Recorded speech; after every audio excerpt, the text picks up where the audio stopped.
This is the worst Christmas ever for me. It's a bit like losing a limb. You don't feel complete. It got progressively worse from around about May. And then she was falling out of bed. She was suffering from incontinence. The only bright light at the end of a very dark tunnel is this thing that, out of desperation, I'm inquiring about called Medbeds. What's the story, everybody? Pete here from Thairish Times. Hope you're doing well. So, if you can remember, over a year ago, I interviewed Frank and Rung, and they told their story about how they met through a mysterious love letter. It's a really interesting story. I'll link it down below if you're interested. Frank is from England and Rung is from Thailand, and they both have lived for many years in the Netherlands. So in that first interview, Frank said that Rung suffers with Alzheimer's.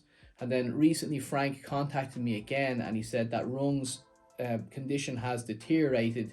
And he said, could he come back on the channel and tell their story and pay tribute to the life they've had together? Frank also acknowledges that he's in a vulnerable position. He's looked into Medbeds as a way, as the last hope of saving Rung's life. I don't know too much about Medbeds. I've googled it. It looks like a scam, but I'm interested to hear your opinions. I'm sure Frank is as well. So if you do have opinions on it, put them down in the comment section. It's a tough topic today, folks, but life is life. They can't always be happy stories. So let's get straight into it. All right, well, so Frank, thank you very much for coming on again. We've done, I think, 2 episodes already. You've told some great stories. But both of those episodes that you came on, you had your wife Rung beside you, and she's not there beside you now. There's a lot gone on in your life in the last year. This is a very sensitive topic, so forgive me if I'm a little bit brash or, I'm trying to work it all out in my head. But let's just kind of start off with how your year has been, and then we can, tell us how you are. All right. Well, this is the worst Christmas ever for me. It's a bit like losing a limb. You don't feel complete. Christmas, I made a turkey. I made all the trimmings because Rung's son and his girlfriend are here. And thankfully they ate some because they're normally eating Vietnamese or Chinese food. So I wasn't just eating alone. I wasn't home alone entirely. But I feel very empty. I just feel like I've lost a limb because when you've lived with somebody and spent so much time with somebody for more than 20 years, then, and especially the last few years, because we're 24/7, I was caring for her, washing her hair, clothing her, helping to eat, everything you can conceive of. And I did all that with because I love it. And anybody that truly loves somebody should devote their energy to them. So that was okay. And even as late as, last year, around this time, we were getting a bullet train from Vientiane to Luang Prabang, and we celebrated our 20th wedding anniversary in Luang Prabang. I was able to do all that still, although I had to care for her, but it was still doable. She was able to walk, she was able to move around. And we did that. And then in April of this year, as late as April this year, we went to Ipswich because my favourite football team is Ipswich, and Rung has sort of adopted it with me a little bit. And she knows a lot of people because we have this YouTube Being Frank on Ipswich website. And there were a lot of subscribers who were walking down the street. Oh, hello, it's Frank and Rung. You get your 15 minutes of fame. And we did that, and it was beautiful. And she enjoyed it. And I didn't think at that moment in time that it would be our last time together, spending time on vacation. But as it turned out, it got progressively worse from around about May. And then she was falling out of bed. She was suffering from incontinence. And the case manager came to me, and the doctor also advised me. They said, Frank, if you're not careful here, you're doing too much. You're doing it 24/7. Now there's other issues to attend to.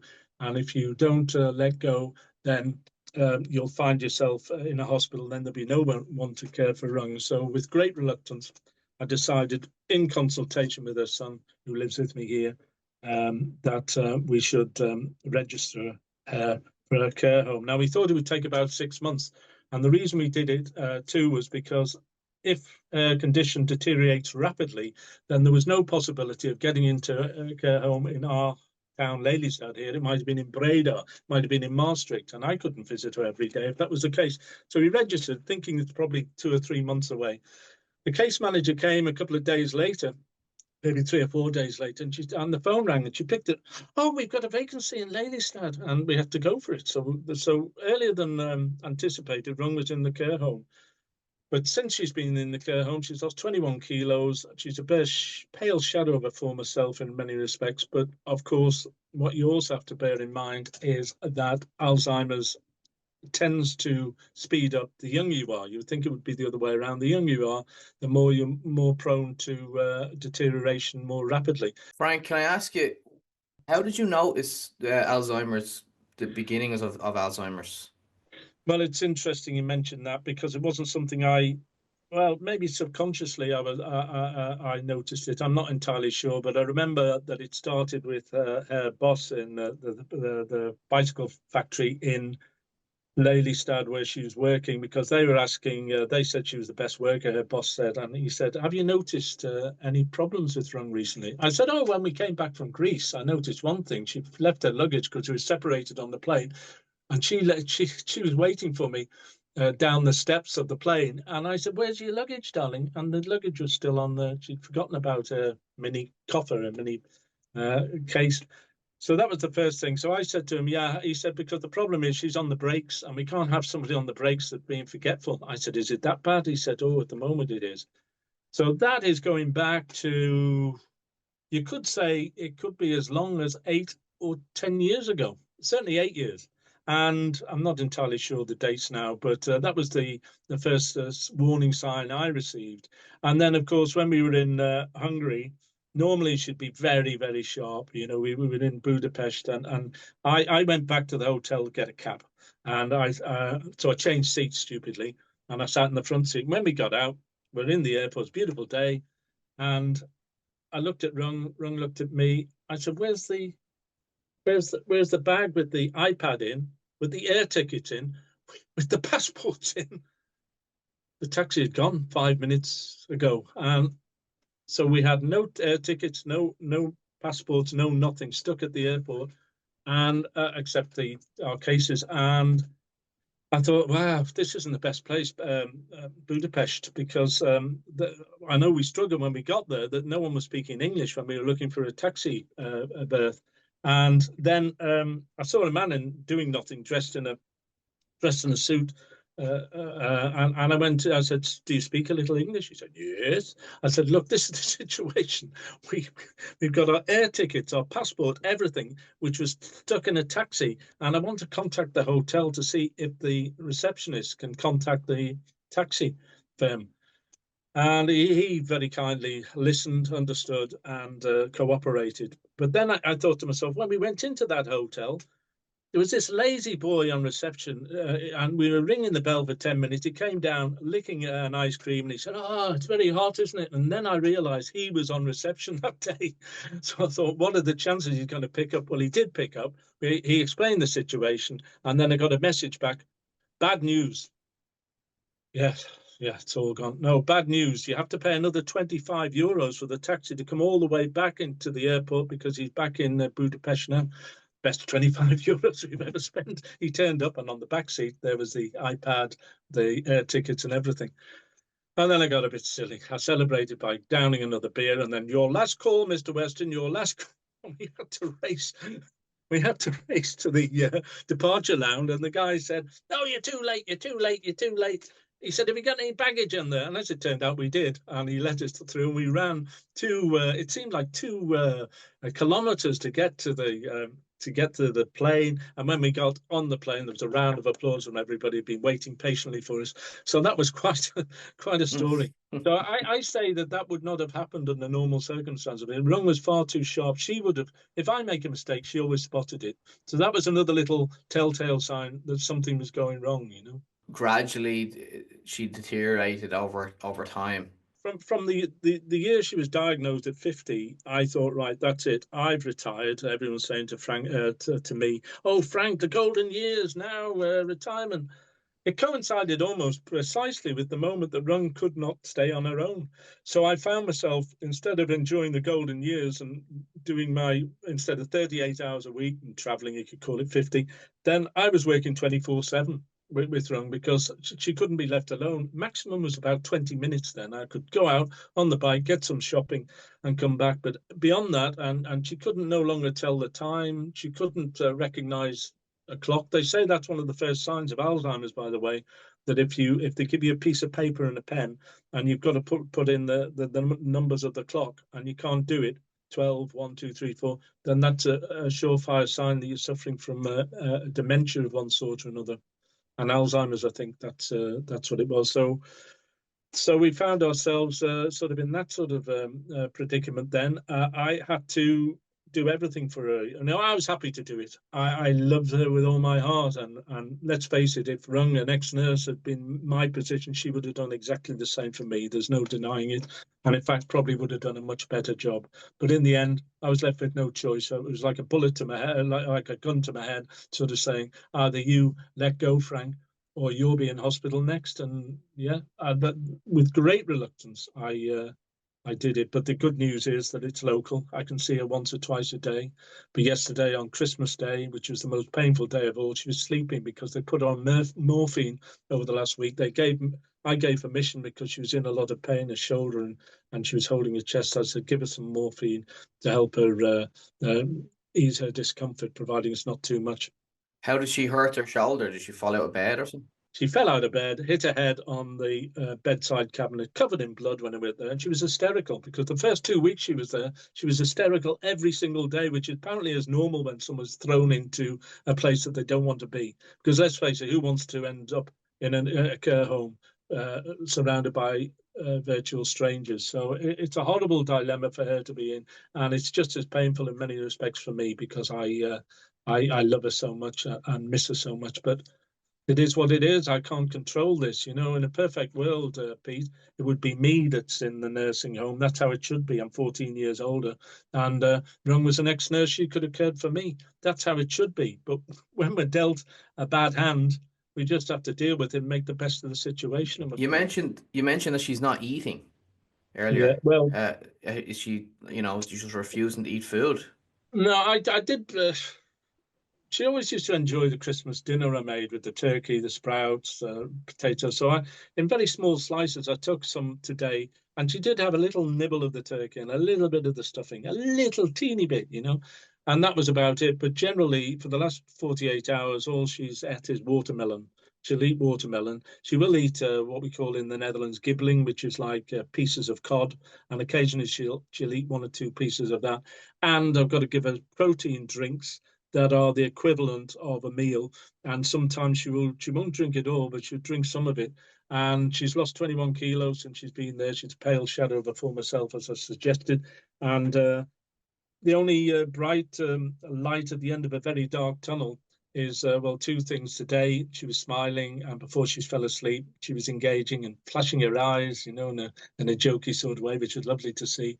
And this thing that out of desperation I'm inquiring about called Medbeds. I don't know if you've heard of Medbeds, but they're supposed to be a quantum scientific leap in medical procurement. But I have major reservations, I have to say, and I out of desperation, if they're preying on people that are You're in a vulnerable position. Yeah, you're going to be. Yeah. What is a medbed, Frank? Is it some sort of electromagnetic? Yeah, yes, electromagnetic field. People in kinetics know a little bit about it, I think. And the theory is that, and they're telling me, yes, it can even cure Alzheimer's. Well, it sounds fanciful. And if you go to the British Bullshitting Corporation, the BBC, as I call it these days, they will tell you unverified that's a load of rubbish. But if you're dismissive of everything just because everybody tells you something, then that's not very wise either. You should have an open mind and investigate it yourself, which I've been trying to do. I've had a whole series of emails from them, including one in the last few minutes, sort of saying, look, this is legitimate.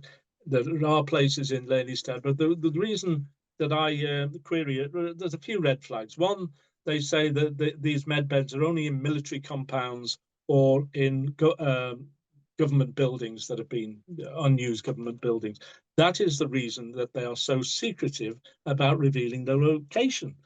Now, that to me seems really, really suspicious. They say, well, when you get your appointment, and they're telling me that tomorrow Rung could go there. I'd like to hear what your viewers think of this. It'd probably be too late by the time this is eventually published, but if anyone's experienced it. But they're telling me that, yeah, she could have the operation tomorrow. They'll take her from the care home, and it could take anything from 5 to 15 hours, depending on her ailments, and they have different med beds for different diagnoses. So if it's Alzheimer's or something else, then it would be a med bed that's specifically designed for that ailment.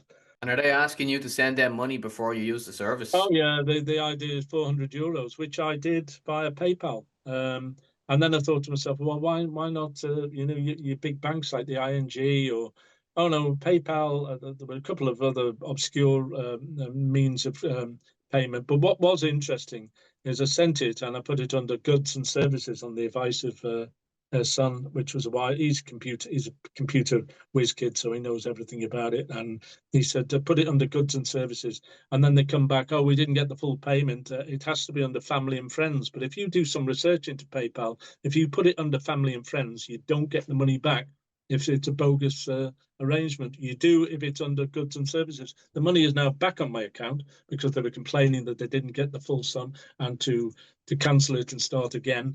But I'm very reluctant to start again because I haven't got enough good information to suggest that there's any substance behind their whole idea, except that it's a money spinning operation preying on the vulnerability of people.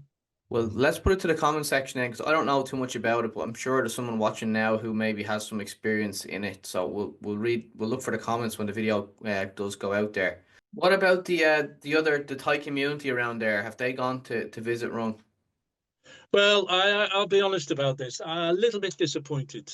Some have, Amy, I'm sorry. She even brought a Buddhist monk from Belgium over to see Rung, and she was uplifted by that experience for a few days, and she brought her Thai friends. Amy, wonderful. I'll give you a mention because you deserve it. And also people like Arn from Giant, the bicycle factory. She came to visit.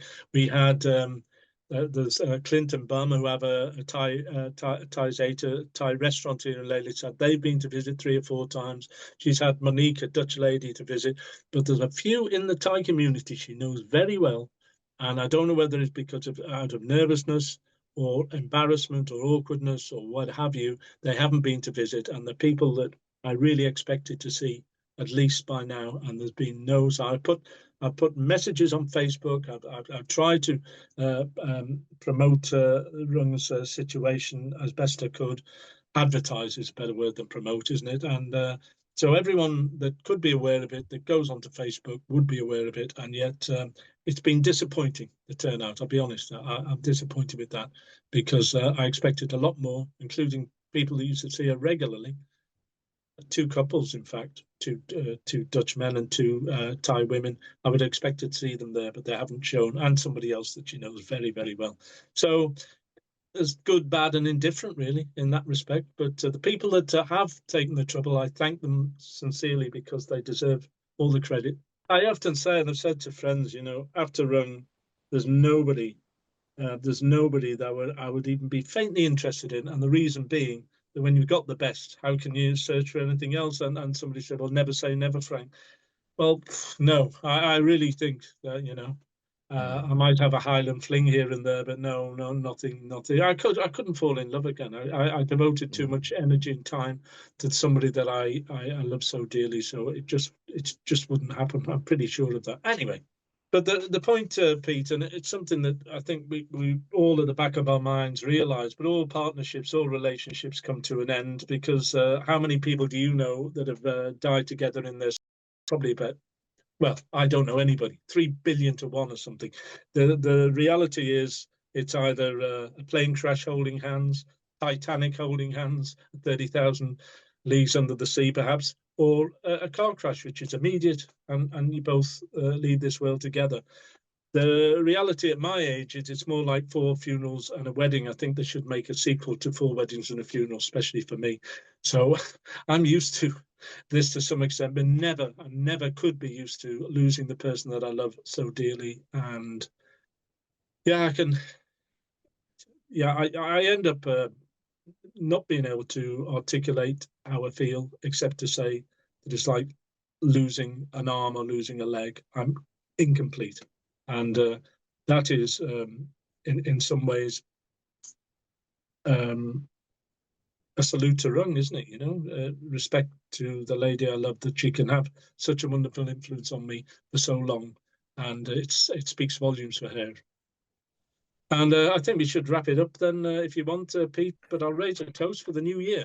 That'd be an idea, wouldn't it? Yeah, well, yes. Just before you do that, I just want to say that, if thank you very much for sharing your story. It's been an extremely sensitive topic. I wish you and Rung all the very best. I'm a bit kind of speechless here, but I would like to raise a toast with you because it is St. Stephen's Day, 26th of December, or Boxing Day, 26th of December. So Christmas 2024. I'd like to raise a toast to yourself and Rung, and I hope you have. I see you have a Guinness there, and look, here's to a great 2025.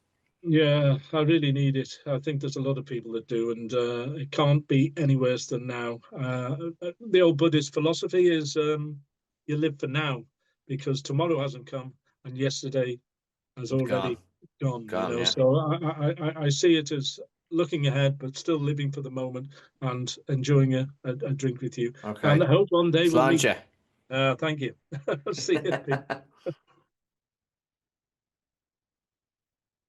Oh, I love Baileys at Christmas. I love That's delicious. All right, man.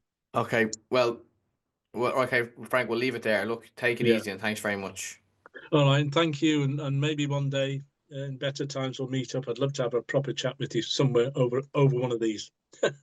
Absolutely, we'll make it happen. Yeah. All right.